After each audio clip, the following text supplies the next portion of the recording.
10th class social science की online class में आपका स्वागत है। पिछली वीडियो तक हम सड़क परिवहन से संबंधित बातों की चर्चा कर रहे थे। हमने सड़क परिवहन की समस्याएं एवं विशेषताओं के साथ सड़कों के प्रकारों के बारे में जाना। सामान्य तौर पर सड़कें दो प्रकार की पक्की सड़कें और कच्ची सड़कें होती हैं, लेकिन सड़कें जब एक स्थान से दूसरे स्थान को जोड़ती हैं और उन पे चलने वाले वाहन किस तीव्रता के आधार पर चलते हैं, इस आधार पर सड़कों को कई भागों में बांटा, जिसमें हमने स्वर्णिम चतुर्भुज महाराजमार्ग परियोजना को पढ़ा। हमने देखा कि यह परियोजना देश के 4 महानगर दिल्ली, मुंबई, चेन्नई, कोलकाता व दिल्ली को आपस में जोड़ती है, यानी महानगर को महानगर से जोड़ने वाली ये परियोजना स्वर्णिम चतुर्भुज महाराजमार्ग परियोजना के नाम से जानी जाती है। तो उसी क्रम में हमने राष्ट्रीय राजमार्ग भी देखे। राष्ट्रीय राजमार्ग जो एक राज्य की राजधानी को दूसरे राज्य की राजधानी से जोड़ने का कार्य करती है। तो राज्य राजमार्ग से स्टेट हाईवे के बारे में हमने देखा, जो एक राज्य की राजधानी को उस राज्य के अन्य जिलों से जोड़ने का कार्य करती हैं।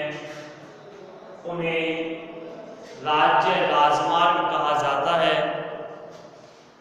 जिला सड़कों का भी हमने अध्ययन किया, जो एक राज्य के विभिन्न जिलों को आपस में जोड़ती है। तो उसी क्रम में हमने सीमा सड़क संगठन का भी अध्ययन किया था, जो सीमांत सड़कों के रखरखाव, निर्माण आदि का कार्य करता है। इन सड़कों के अतिरिक्त अन्य जितनी भी सड़कें थी, जो एक गांव को गांव से, गांव को शहर से और एक शहर को शहर से जोड़ती हैं, उन्हें अन्य सड़कों की श्रेणी में रखा गया। तो ये सारी जानकारियां हम पिछली वीडियो तक प्राप्त कर चुके थे। आज उसी क्रम में हम हमारे नए टॉपिक परिवहन के दूसरे साधन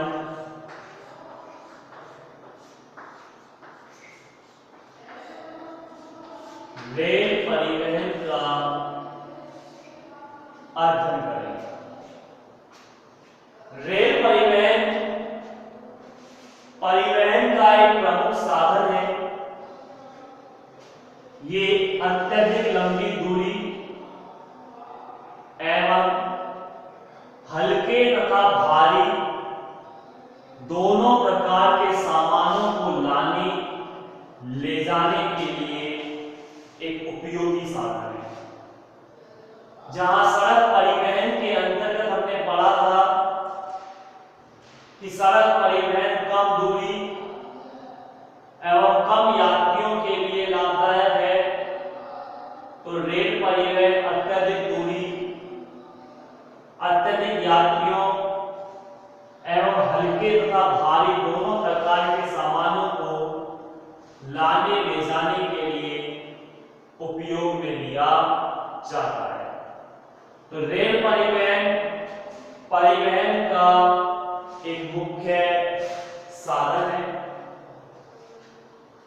रेल परिवहन के लिए हम बात करें तो देश की प्रथम रेलगाड़ी महाराष्ट्र में बंबई से ठाणे के बीच 1853 को चलाई गई। 33.6 किलोमीटर लंबा ये रेल मार्ग था, जिसमें बंबई से ठाणे के मध्य की दूरी थी 33 33.6 किलोमीटर। उस लंबे रेल मार्ग पर देश की पहली रेलगाड़ी का संचालन किया गया। तो इसमें आप देख सकते हैं कि देश की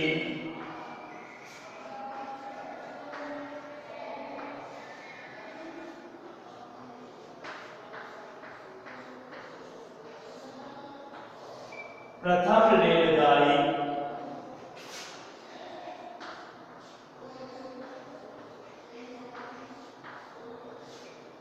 का सफल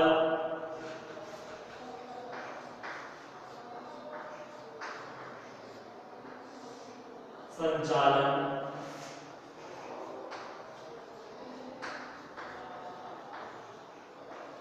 महाराष्ट्र के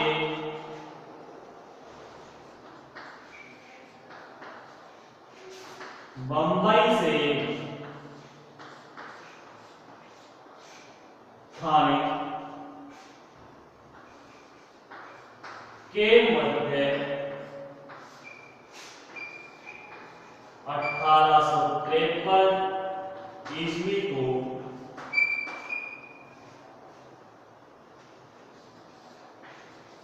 (33.6 किलोमीटर)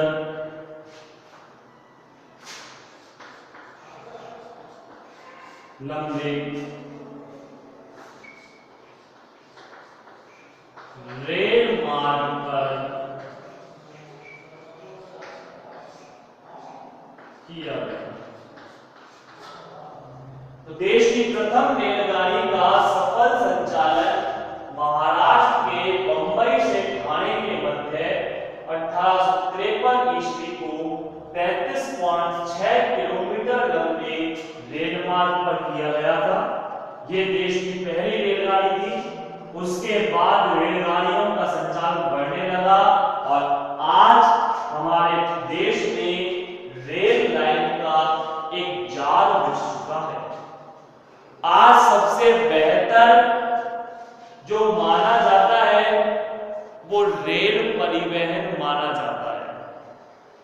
कारण यह है कि इसमें अत्यधिक दूरियों की जो यात्राएं होती हैं उसमें खर्चा कम आता है। सबसे बड़ी बात तो यह है, अगर हम सड़क परिवहन के माध्यम से लंबी दूरी वाली यात्रा करते हैं तो सड़क परिवहन कॉस्टली है, खर्चीला है।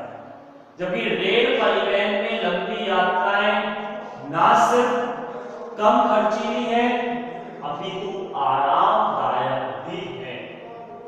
आप एक अपनी व्यक्तिगत सीट प्राप्त करके आराम से लेटकर, सोकर, बैठकर जैसा आप यात्रा करना चाहें आप कर सकते हैं। जबकि परिवहन के अन्य साधन में ये सुविधा प्राप्त नहीं होती। तो कहने का आशय यह है कि रेल परिवहन लंबी दूरी की यात्राओं में एक बेहतर परिवहन का साधन माना जाता है। इसलिए अधिकांशतः आज इस परिवहन का उपयोग किया जा रहा है। तो हमने देखा कि देश की पहली रेलगाड़ी का सफल संचालन बंबई से ठाणे के बीच 1853 में किया गया। लेकिन वो रेलगाड़ी जो चली थी पहले वो भाप के इंजन से, कोयले के इंजन से, कोयले की शक्ति से, भाप से, इसके अलावा डीजल, पेट्रोल जो चलते हैं ईंधन के रूप में, उनसे चलाई जाती है। हालांकि आज भी डीजल से संचालित होने वाले इंजन चल रहे हैं, रेलगाड़ियां संचालित हो रही हैं। लेकिन विद्युत रेल का भी निर्माण हुआ और देश की पहली विद्युत रेल 1929 में चलाई गई। आप सोचो 1853 में जब पहली रेलगाड़ी संचालित हुई थी, उसके बाद 1929 तक इतना लंबा इंतजार करना पड़ा। लगभग 80 सालों का ये इंतजार था। उसके बाद विद्युत रेल का निर्माण हुआ और देश की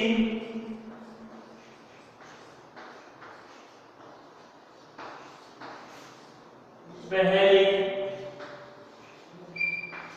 विद्युत रेल 1929 में डेक्कन क्वीन के नाम से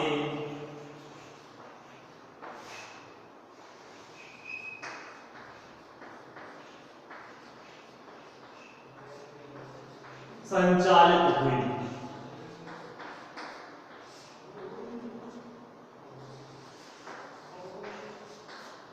तो देश की पहली विद्युत रेल 1929 में चलाई गई थी। क्वेश्चन आपके आते हैं 1 नंबर के कि देश की पहली रेलगाड़ी कब चली थी? वो चली थी 1853 में। और देश की पहली विद्युत रेल चली थी 1929 में और विद्युत रेल का नाम था डेक्कन क्वीन।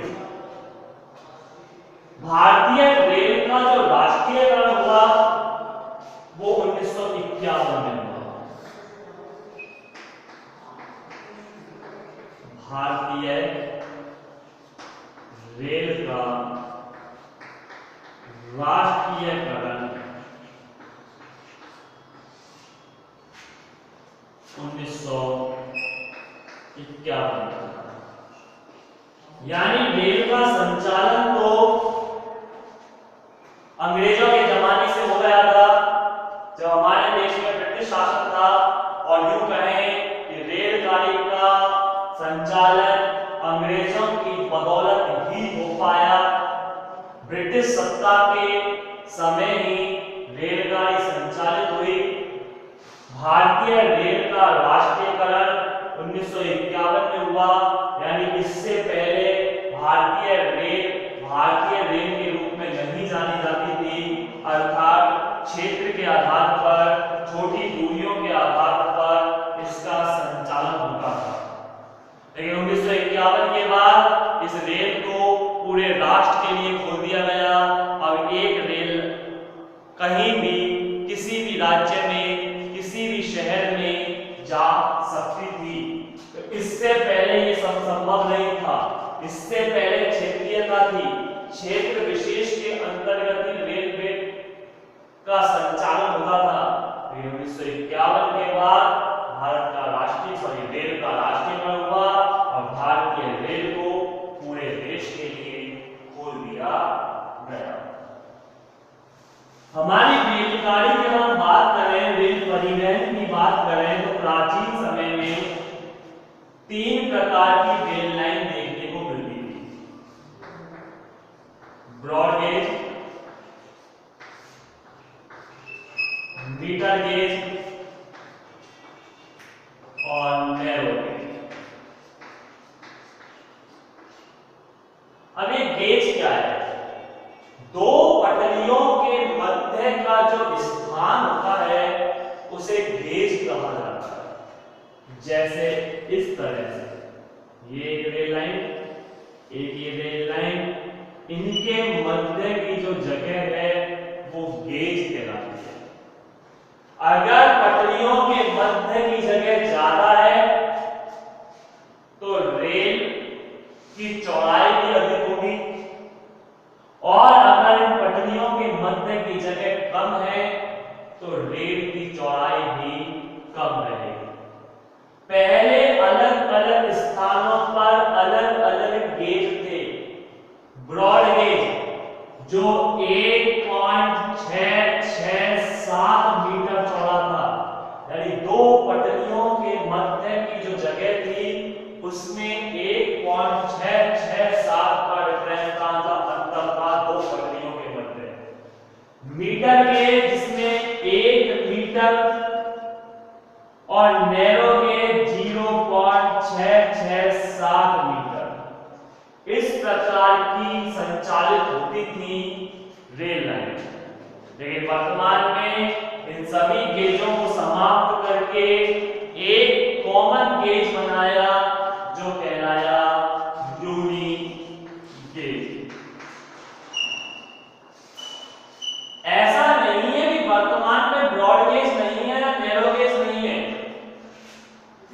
लेकिन अब इनका सिर्फ स्थानीय महत्व रह गया है। मैं राजस्थान की बात करूं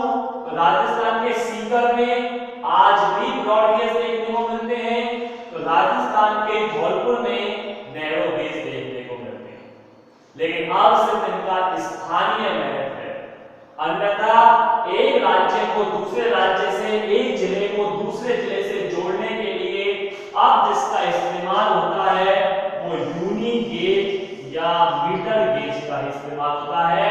अर्थात इन सभी गेजों को समाप्त करके एक गेज रखा और आज इसको ना तो ब्रॉड गेज, ना मीटर गेज और ना नैरो गेज के नाम से जानते हैं, आज इसे जानते हैं यूनिक गेज के नाम से जानते हैं। और यूनिक गेज प्रोजेक्ट की जो शुरुआत हुई थी वो 1992 में हुई। यूनिक गेज प्रोजेक्ट इसको पढ़ लेते हैं। यूनिक गेज प्रोजेक्ट भारत सरकार के द्वारा 1992 में शुरू किया गया। इस प्रोजेक्ट के तहत विभिन्न प्रकार की गेज लाइनें, रेल लाइन में broad gauge, narrow gauge, metre gauge, इन सभी को समाप्त करके एक समान रेल लाइन को रखा जो कहलाया यूनिक गेज। तो आज वर्तमान में भारतीय रेल ने पूरे देश को आपस में जोड़कर रखा है। भारतीय रेल अपने आप में एक बेहतर उपयोगी साधन है, लेकिन इसमें कुछ समस्याएं भी देखने को मिलती हैं। रेल परिवहन एक बेहतर साधन है, लेकिन रेल परिवहन में कुछ समस्याएं देखने को मिलती हैं और उन समस्याओं की बात यदि हम करें तो पहली समस्याओं में आता है कि रेलगाड़ियों के अंतर्गत गंदगी का ढेर लगा रहता है। रेल के डब्बे गंदे रहते हैं, चाहे बैठने का स्थान हो या टॉयलेट्स हो, सब कुछ भारतीय रेल के बहुत गंदगी है। हाई फाई रेलगाड़ियों की बात ना करके अगर एक सामान्य रेलगाड़ियों की बात करें तो रेलगाड़ियों की स्थिति ऐसी है कि जनरल डब्बे में सफर करना एक सामान्य व्यक्ति के लिए नामुमकिन साबित होता है। इसके अतिरिक्त रेलगाड़ियों में कुछ असामाजिक तत्वों के द्वारा जब चाहे जहां चाहे जंजीर खींच दी जाती है, जिससे रेलगाड़ी उसी स्थान पर रुक जाती है। असामाजिक तत्वों के द्वारा नियंत्रण एवं निगरानी के अभाव में रेल की संपत्ति की चोरी की जाती है। जो मिला नहीं उसे अपने में समेट लिया। सीट फाड़ दी जाती है, स्विच तोड़ दिए जाते हैं, यहां तक कि दरवाजों में लगे हुए हैंडल को भी उखाड़ कर ले जाया जाता है।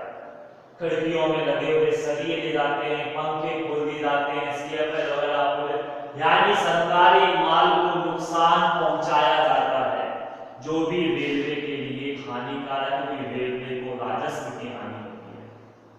इसके अतिरिक्त सर्दियों के मौसम में घने कोहरे में जब सिग्नल दिखाई नहीं दे पाते तो रेलगाड़ियों की गति धीमी हो जाती है। तो कुछ समस्याएं देखने को मिलती हैं। साथ ही वर्षा के मौसम में रेल की पटरियों के नीचे जो पत्थर मिट्टी है उसके कटाव के कारण रेल की पटरियां हवा में लटक जाती हैं, रेल परिवहन संचालित नहीं हो पाता। गर्मियों के मौसम में रेल की पटरियों में क्रैक आ जाता है, रेल की पटरियां टूट जाती हैं, जॉइंट खुल जाते हैं, जिससे भी रेल दुर्घटनाग्रस्त होती है। कई बार मानवीय भूल के कारण भी एक ही पटरी पर आमने सामने से दो रेलें आ जाती हैं, जिससे भी दुर्घटना होती है। तो रेल परिवहन एक बेहतर परिवहन का साधन है, लेकिन फिर भी कुछ समस्याएं इसके साथ हैं। लेकिन फिर भी कहें समस्याओं को इग्नोर करते हैं तो परिवहन का एक सबसे अच्छा और बेहतर साधन माना जाता है रेल परिवहन, जिसमें लंबी दूरी एवं भारी सामान के साथ यात्रा की जा सकती है। तो आज हमने रेल परिवहन के बारे में अध्ययन किया, अन्य परिवहन के साधनों की चर्चा